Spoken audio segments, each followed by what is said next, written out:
دن بھر اس کا شوہر کماتا اور رات کو اپنی تھکن اتارتا تھا۔ ایمن کو اپنا شوہر اچھا نہیں لگتا تھا۔ شادی کا 1 سال گزر گیا اور پتہ ہی نہ چلا، اور ایمن کے شوہر کا دوسرے شہر میں تبادلہ ہو گیا۔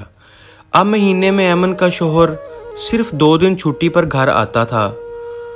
پہلے دن اس کا شوہر جب گھر آتا تو تھکن کی وجہ سے سارا دن سویا رہتا، اور دوسرے دن اس کا شوہر کچھ وقت ایمن کو دیتا اور کچھ اپنے دوستوں کو اور واپس چلا جاتا۔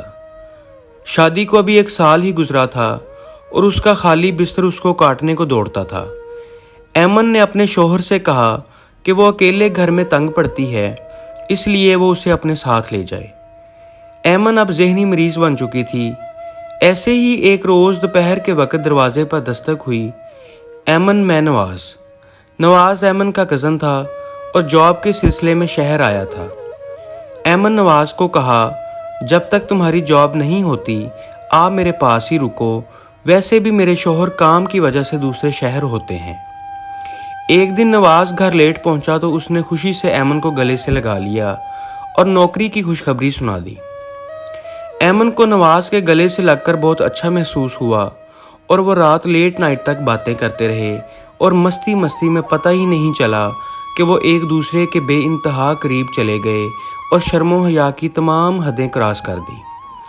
صبح جب آنکھ کھلی تو ایمن حیران ہو گئی کہ نواز اس کے ساتھ بیڈ پر سو رہا تھا، بستر بکھرا ہوا تھا اور کپڑے بھی ادھر ادھر پڑے ہوئے تھے۔ اسی حالت میں اس کے شوہر کا ٹیلی فون آیا تو اس نے ایمن کو بتایا کہ میرا تبادلہ اپنے شہر میں دوبارہ کر دیا گیا ہے اور میں کچھ ہی دیر میں گھر پہنچ جاؤں گا۔ ایمن نے جب وہ فون کال سنی تو سکتے میں رہ گئی۔